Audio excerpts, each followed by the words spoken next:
바울의 1차 전도 여행을 마무리하는 내용이 기록이 되어 있습니다.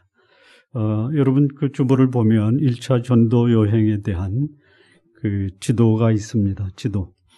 시리아의 안디옥에서 출발해서 키프로스, 구브로의 살라미에서 마가 요한을 대동을 하고 여행을 합니다. 바보라는 도시, 키프로스의 수도입니다. 수도. 우리말로 바보가 아니라 본래는 파포스라고 하는 것을 우리말로 번역 과정에 참 바보스럽게 번역이 됐습니다. 이 바보에서 그 총독의 참모였던 바예수라고 하는 박수가 있었습니다. 점쟁입니다. 아마도 이 정치하는 사람들은 이런 미래를 내다보는 그런 사람들을 필요로 하고 그들의 도움을 받으면서 정치적인 역량을 키워나가는 그런 상황에서 바울이 복음을 전하면서 이 구브로, 키프로스의 총독이 복음을 듣고 예수님을 믿게 됩니다. 여기서 배를 타고 밤빌리아의 버가라는 지역에 갔을 때 여기서 마가 요한이 배를 타고 예루살렘으로 돌아갑니다. 어쩌면 그 다음에 전개되는 전도 여행의 과정이 무척 힘들거나 또는 어려운 과정을 겪을 수도 있다라는 두려움 때문에 돌아갈 수도 있고 또는 예루살렘에 거하고 있는 자기 가족들이 무척이나 보고 싶어서 돌아갈 수도 있습니다. 어쨌든 요한이 버가에서 배를 타고 예루살렘으로 돌아가고 이후에 2차 전도 여행 때 바나바와 바울이 다시 전도 여행을 가고자 할 때 바나바는 지난번 여행 때 떠났던 마가 요한을 데려가려고 하지만 바울은 믿을 수 없다. 그래서 바나바와 심히 크게 싸우고 바나바는 마가 요한을 데리고 다시 구브로, 키프로스로 전도 여행을 떠납니다. 그리고 바울은 2차 전도 여행 아시아 지역으로 도보로 신라를 데리고 떠나는 사건이 버가에서 마가가 돌아간 이후에 발생한 사건입니다. 여기서 바울이 버가에서 어디로 가냐면 비시디아 안디옥에 가고요. 이고니아로 갑니다. 이 비시디아 안디옥과 이고니온에서 수많은 사람들이 복음을 듣고 예수님을 믿습니다. 그런데 여기서 일어난 또 한 사건이 뭐냐면 바나바와 바울을 핍박합니다. 이고니온에서는 복음을 전하다가 유대인들의 그 박해로 돌에 맞을 뻔합니다. 돌에 맞지는 않고 맞을 뻔은 합니다. 그래서 거기서 피해서 남쪽 루스드라로 내려오는데 여기서 바울이 안진뱅이 된 자를 고치고 루스드라에서 그 지역의 헬라인들이 바울은 호메로스, 바나바는 제우스라고 신격화시키면서 숭배하는 것을 바울이 말립니다. 그런데 그렇게 그 지역에서 영향을 끼쳤던 바울이 그 지역 사람들, 사실 그 지역 사람들뿐만이 아니고 비시디아 안디옥과 이고니온에서 내려온 유대인들이 중심이 돼서 선동해가지고 바울이 돌에 맞아 거의 죽습니다.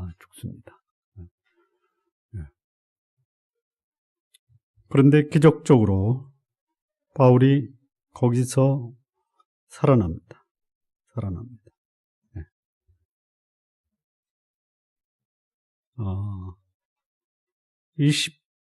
19절에 보면 그들이 돌로 바울을 쳐서 죽은 줄로 알고 시외로 끌어내치니라. 제자들이 둘러섰을 때 바울이 일어나 그 성에 들어갔다가 이튿날 바나바와 함께 더베로 갑니다. 자, 거의 죽었다라고 봐도 과언이 아닌데요. 거기서 이제 그 루스드라 성 밖으로 바울을 내칩니다. 그래서 그 지역에 있던 제자들이 이 바울의 시신을 중심으로 해서 둘러섰다라고 합니다. 근데 거기서 일어납니다.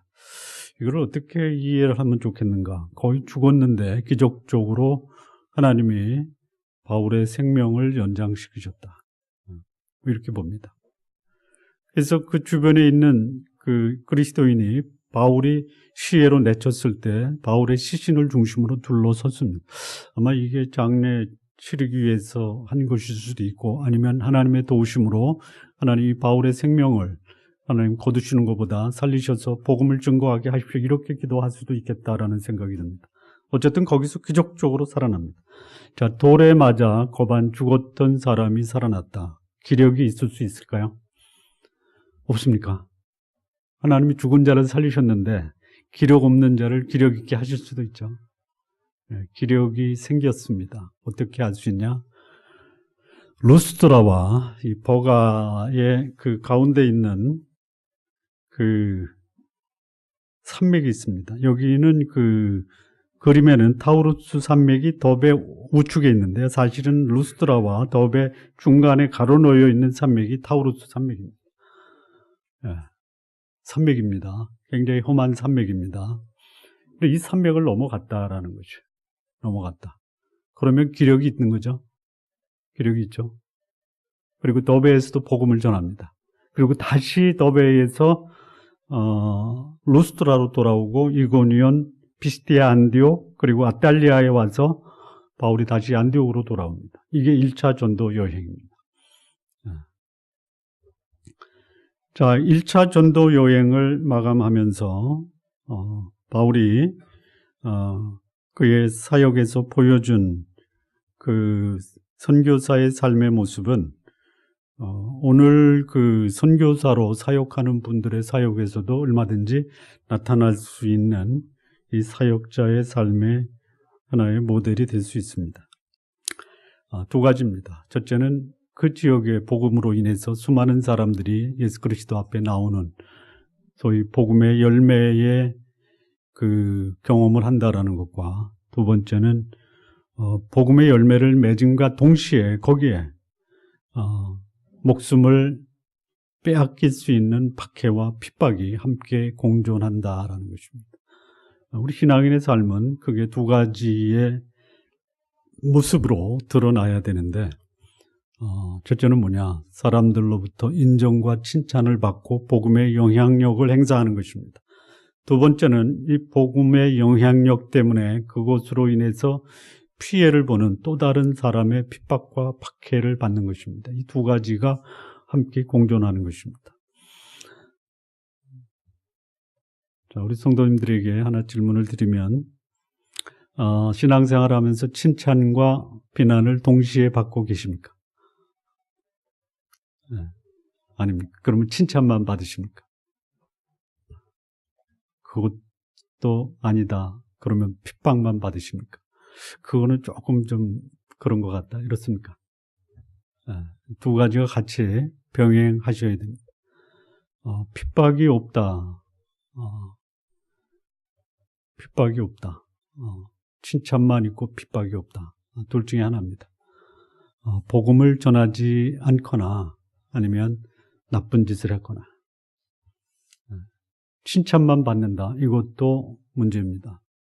이것도 두 가지입니다. 첫째는 그야말로 복음을 전하면서 사람들에게 좋은 영향을 주어서 그들의 칭찬을 받을 수 있고, 아니면 불신자들과 타협해서 전혀 그들에게 그 비난을 받을 만한 일을 하지 않는다.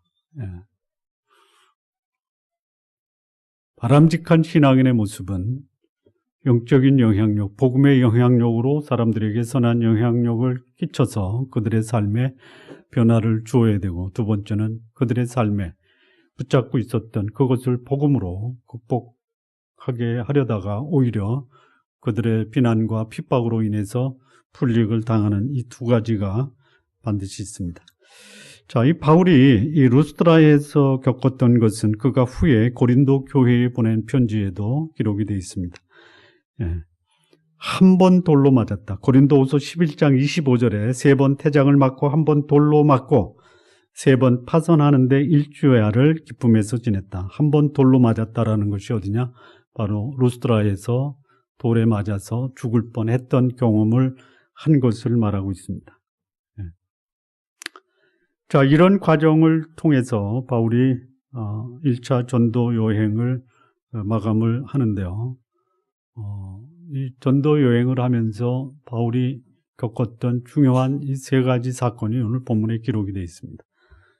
그 세 가지 사건이 우리에게 주는 교훈이 뭐냐? 먼저 첫 번째입니다. 19절, 20절을 보면요. 내용이 뭐냐? 그 안디옥과 이고니온에서 온 무리들이 그 루스드라에 있는 그 지역의 무리를 충동해서 바울을 돌로 쳐서 거반 죽게 만듭니다.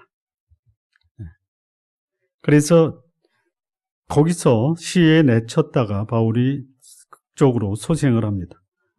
그리고 그 다음날 바나바와 함께 테리우스라는 산맥을 넘어서 더베로 갑니다. 자, 이 전도 여행에서 겪었던 바울의 경험이 뭐냐? 이 극한 박해와 살해 위기, 이거 비껴가지 않는다라는 것입니다. 자, 이 복음이라는 것이 하나님과 사람을 화목하게 하는 사역이고요. 사람과 사람 사이를 화목하게 하는 사역입니다. 참 인간관계를 맺혀있던 것을 풀어내고 닫힌 것을 열고 이런 그 사역이 복음 사역인데요. 그래서 전혀 상종할 수 없었던 귀족과 종을 형제로 만듭니다. 채무자와 채권자를 화해시킵니다. 원수지간이었던 자를 사랑하고 용서하게 만드는 것이 복음입니다. 이게 복음이 증거되는 곳에서 일어나야 되는 아주 독특한 특징입니다. 어떻게 귀족과 종이 형제가, 심지어 부부도 됩니다. 부부. 귀족의 여인이 종과 결혼한 사례가 성경에 나오는데 혹시 아십니까? 모르십니까? 오늘 이후로는 꼭 기억하십시오. 브리스길라와 아굴라. 브리스가는 로마의 귀족의 딸입니다. 아굴라, 이건 아주 흔한 유대인 노예의 이름입니다. 그들이 부부가 됐는데 성경에 보면요, 계속 브리스가와 아굴라 이렇게 나옵니다. 여성 이름이 먼저 나오고 남성 이름이 나중에 나와요. 이거는 성경적이지 못합니다. 물론 이게 뭐 남녀 차등을 두는 게 아닌데 성경의 질서를 위해서 그렇게 하는데 유독 브리스가와 아굴라를 할 때는 여성 이름이 먼저 나오고 있다. 자, 그 다음에 채권자와 채무자를 화해시킵니다. 성경에 나옵니다. 누구죠? 빌레몬과 오네시모. 오네시모의 돈을 훔쳐서 도망갔던 그 소위 좋은 말로 하면 채무자고, 이 채권자 오네시모, 바울이 복음을 전해서 빌레몬을 변화시킨 후에 보냅니다. 오네시모의 집으로 보냅니다. 그리고 종이었고, 그리고 도둑질을 해서 그 돈을 훔쳐갔던 자를 형제로 받으라. 이게 복음입니다. 이게 복음입니다. 원수를 사랑하라. 이게 복음이 증거되는 곳에서 벌어지는 것입니다. 하나님이 우리에게 복음을 주셨을 때 예수 그리스도 그분은 여러분의 구주이십니다. 이것뿐만이 아니라 하나님과 원수되었던 우리를 하나님과 화목하게 하시는 이 화목의 역사를 이루십니다. 하나님과 화목하게 하시고 또 사람과 사람 사이를 화목하게 하는 것이 복음의 능력이다라는 것이에요. 자, 그런데 화목하게 하는 이 복음의 역사 속에 오히려 복음을 박해하고 복음을 핍박하는 세력이 있다라는 것이죠. 한번 여쭤보겠습니다. 복음을 전하다 보니까 복음을 거절하는 자들이 발생해서 참 전혀 예상치 못했던 박해가 일어날 수 있다라는 것입니까? 아니면 복음을 전하면 반드시 이 복음 전하는 자를 핍박하고 복음 앞에 자신의 삶을 드린 자를 박해하는 일은 반드시 일어난다라고 사전에 예고된 내용입니까? 쉽게 얘기하면 우연히 발생한 것이냐, 예고된 사건이냐. 어려우시면 1번, 2번으로 하겠습니다. 1번, 우연히 발생된 박해냐. 2번, 예고된 박해냐. 몇 번이요? 2번. 예고되었다. 예고된 것입니다. 예고된 거예요. 복음을 전하겠다라고 하는 분들, 복음을 전하면 복음 앞에 돌아와 예수 그리스도를 구주와 주님으로 고백하는 사람이 있습니다. 놀라운 이 복음의 열매로 인해서 감격을 경험할 수 있습니다. 그러나 또 하나, 거기는 내가 예상치 않은 곳에 예상치 못한 방법으로 튀어나와 나의 복음 증거를 방해하고 박해하고 핍박하는 사람이 있을 수 있다라는 것을 염두에 두시라는 것이에요. 예수님이 이렇게 말씀하셨습니다. 누가복음 11장 49절에 이러므로 하나님의 지혜가 일렀으되 내가 선지자와 사도들을 저희에게 보내리니 그 중에 더러는 죽이며 또 핍박하리라 하였으니.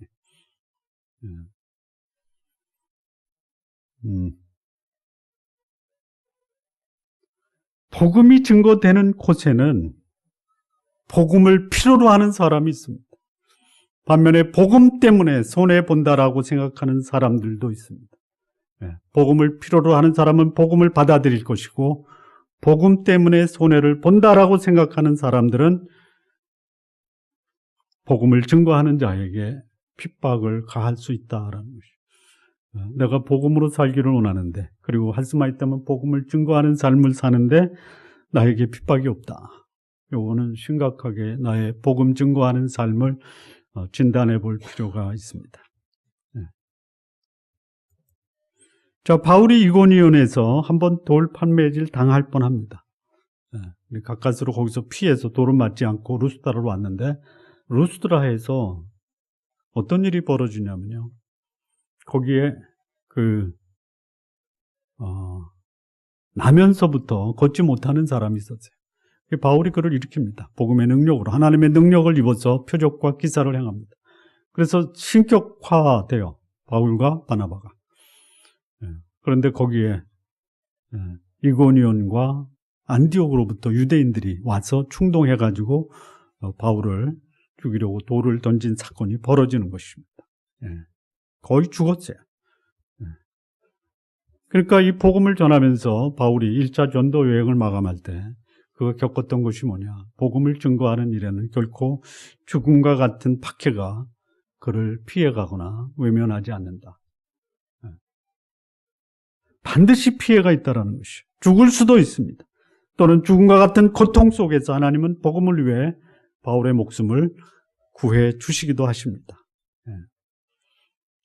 자, 우리 복음을 위해 살아가시는 우리 성도 여러분, 복음을 위해 자신의 삶을 드려야 될 때에는 때로는 죽을 고비도 맞을 수 있다라는 것을 염두에 두십시오.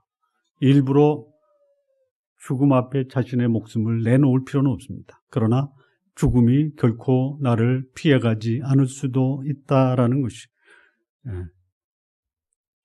자, 이 말씀은 뭐냐? 복음은요, 목숨을 버리면서까지 증거할 만한 충분한 가치가 있다라는 것이 복음입니다. 저는 성도님들이 복음의 가치가 어느 정도 위대한가를 성도님들 삶에서 친히 경험해 보시기를 진심으로 바랍니다. 제가 너무 심각하게 얘기하니까 당신만 당하지 왜 나까지 받으라 그러냐 이런 모습인 것 같은데 그럴만한 가치가 있습니다. 그래서 복음을 위해서 죽는 것, 저는 이거를 권하고 싶지는 않습니다. 그러나 복음은 목숨보다 귀하다라는 것을 경험하셨으면 좋겠다라는 말씀을 드립니다. 자, 두 번째입니다. 21절에서 24절인데요. 이 말씀은요, 이제 그 복음을 전하고 더베까지 갔다가 다시 역으로 돌아갑니다. 루스드라, 이고니온, 비스디아, 안디옥, 그리고 더베입니까? 더가? 거기서 아탈리아로 내려가서 안디옥으로 돌아오는데요. 자, 돌아오면서 뭐를 하느냐? 이게 이제 선교사들이 해야 될 사역의 중요한 두 번째 요소인데, 핍박을 결코 피하지 말라. 두 번째는 뭐냐? 핍박 가운데도 그가 복음 전한 그곳에 하나님의 교회를 세우고 그 교회의 지도자를 세우는 것입니다. 사람을 세우고 신앙의 공동체를 만드는 것이 이 복음을 증거하는 자들이 해야 될 중요한 역할입니다. 이 인도 선교의 아버지는 누구죠? 윌리엄 캐리입니다. 중국 선교의 아버지는 허드슨 테일러입니다. 이 허드슨 테일러의 사역을 1기와 2기로 나눠서 평가를 하는데요. 1기는 뭐냐? 순수하게 그가 다니는 곳에 복음만 증거합니다. 복음만 증거합니다. 그래서 복음 앞에 들어오는 많은 영혼들이 있어요. 나중에 그 전도한 곳을 갔더니요, 없어졌어요. 사라졌습니다. 그래서 그가 왜 이렇게 됐을까 기도하면서 그 원인을 찾다 보니까 첫째, 교회를 세우지 않았고 지도자를 세우지 않은 것이. 그래서 2기 허드슨 테일러의 사역은 중국에 그가 전도한 곳에 교회를 세우고 지도자를 세웁니다. 이게 하나님의 원리입니다.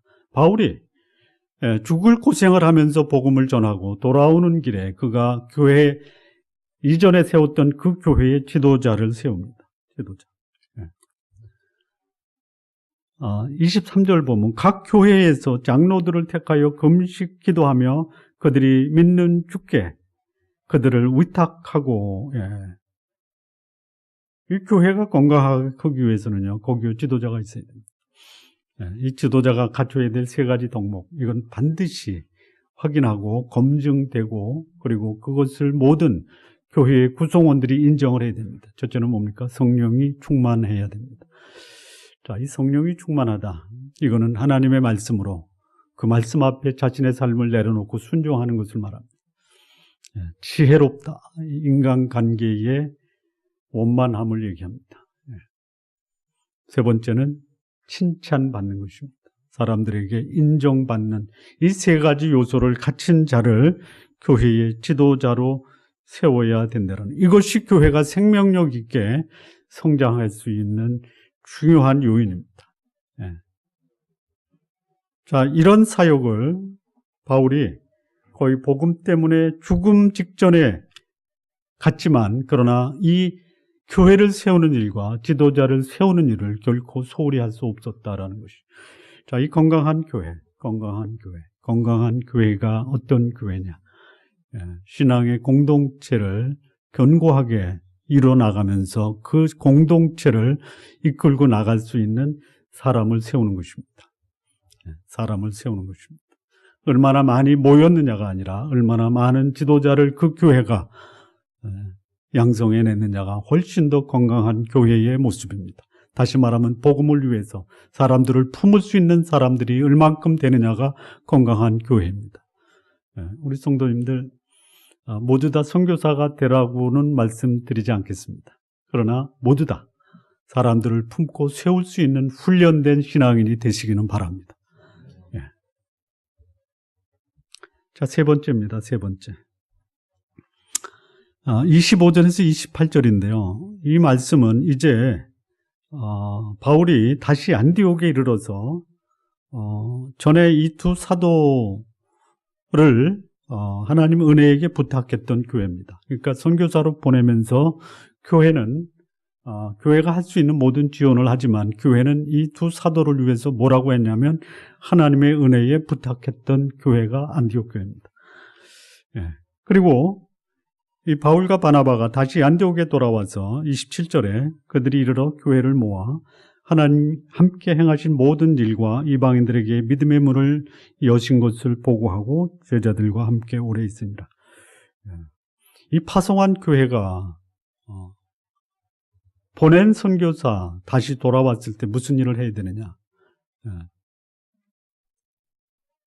교회는 자기들이 보낸 이 선교사들을 끝까지 책임을 져야 됩니다.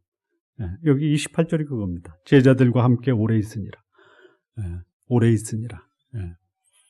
그곳에서 격려도 받고 그곳에서 안식도 하고 그곳에서 지낼 수 있는 모든 필요를 공급받는 것, 이것이 그들이 파송한 선교사들에 대해서 파송한 교회가 감당해야 될 모습입니다. 마지막부터 했는데 그 다음은 뭐냐? 선교 보고하는 선교사들이 무슨 보고를 하느냐? 제가 이런 일을 했습니다가 아니라 하나님이 우리를 통해서 이런 역사를 이루셨습니다. 주어가 바뀌어야 됩니다. 세 번째는 뭐냐? 선교사는 보낸 그 교회가 그 선교사를 돕고 그 사역을 가능하게 하는 것은 전적으로 하나님의 은혜다라는 것을 인정할 수 있어야 됩니다. 우리 교회가 파송한 우리 선교사다. 그게 훨씬 더 선교사들에게는 위로가 되죠. 무슨 말씀인지 이해가 되십니까? 나를 파송한 교회가 있다. 그래서 나는 그 파송한 교회 때문에 안심이 된다. 그래야 됩니다. 그러나 더 중요한 것은 그 교회가 모든 후원과 지원을 하되 그 보낸 선교사를 누구한테 의탁해야 됩니까? 하나님의 은혜에 부탁을 드려야 됩니다. 또 그렇게 파송받은 선교사, 나는 이번에 가서 이런 일을 만났어. 나 가서 죽을 뻔도 했어. 그런데 나는 하나님의 역사로 수많은 사람을 그리스도께 인도한 사람이야. 누가 영광을 받습니까? 누가 영광을 받아요? 선교사가 영광을 받습니다. 선교사가 영광을 받으면 안 됩니다. 주어가 바뀌어야 돼요. 주어.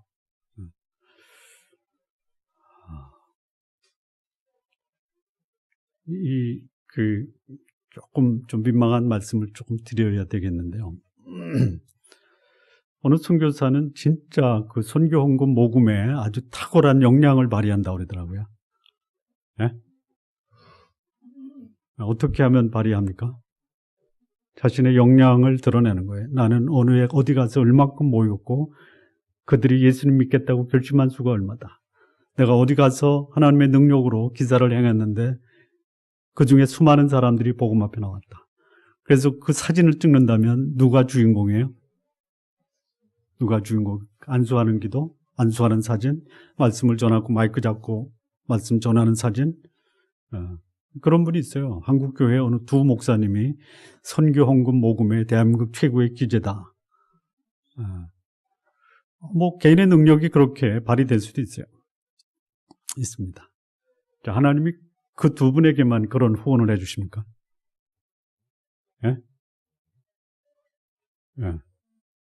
그런 두 가지 면에서 문제가 있더라고요. 그에게 후원하는 사람도 문제가 있고요. 그렇게 모금의 기재가 되었다라고 자기를 그렇게 그야말로 막대한 선교 자금으로 그 선교비를 쓰는 사람에게도 문제가 있다라고 보는 거예요. 하나님이 그를 은혜스럽게 사역에 임하게 하셨고, 그리고 본인은 하나님의 은혜로 인해서 이런 사역을 해야 됐다라는 보고가 있어야 된다라는 거예요. 그리고 교회는 그럼에도 불구하고 그들의 재정적인 필요를 채우고 그들이 안식할 수 있는 처소를 제공해 주는 것이 그를 파송한 교회가 감당해야 될 목이다라는 것이, 이런 보고를 지금 하고 있는 겁니다. 정리해 보면요, 이 선교사를 파송했을 때 이 선교사, 그의 선교 과정에서 겪었던 것, 그리고 그가 돌아와서 보고할 때의 보고의 내용, 그를 보낸 교회가 취해야 될 자세, 이 세 가지가 1차 전도 여행을 마감하면서 이 말씀이 우리에게 주는 교훈입니다. 첫째 뭐예요? 그를 파송할 때는 그 교회가 그를 하나님의 은혜에 부탁하는 일이 있어야 됩니다. 가는 사람을, 여기 떨어져 있는 사람이 기도할 수 있습니다. 어떻게요? 하나님께서 그들을 은혜 가운데 인도하시고 그들을 통해서 하나님이 복음의 역사가 일어나게 해주십시오라고 기도하는 일이 교회가 해야 될 일입니다. 그러면 그렇게 파송받은 선교사는 뭐를 해야 되느냐? 하나님께서 자신들을 통해서 이루신 일을 보고해야 됩니다. 철저하게 하나님이 행하셨다라는 것을 보고할 수 있어야 돼요. 내가 아니면 안 되는 그 일을 나는 거기 가서 이루었다. 이거는 복음 증거하는 선교사의 자세가 아니다라는 것이. 그리고 교회는 끝까지 그들이 돌아와서 쉬고 안식할 수 있도록 그들의 거처를 마련해 주어야 된다. 이것이 오늘 1차 전도 여행을 마감하면서 이 사도행전 14장이 보여주는 교훈입니다. 자, 마무리 짓겠습니다. 선교사 파송하는 거 중요합니다. 그러나 선교사가 무슨 사역을 하고 있는지 관심을 갖고 지켜보는 거 중요합니다. 우리 교회가 계속 우리가 후원하고 돕는 선교사들에 대한 그들의 사역에 관심을 갖고 지켜볼 것을 우리 성도님들에게 부탁을 드립니다. 자, 이 선교사들의 삶, 이 박해가 피해가지 않습니다. 박해를 면제해 주지도 않습니다. 그럼에도 불구하고 이 박해가 사역을 중단할 수 없고, 박해 중에도 하나님은 이 사역자들을 통해서 교회를 세우고 교회의 일꾼을 세운다라는 거. 예. 그래서 우리가 파송한 선교사들, 그들에게 선교 보고를 받을 때 당신이 세운 교회는 어떻습니까?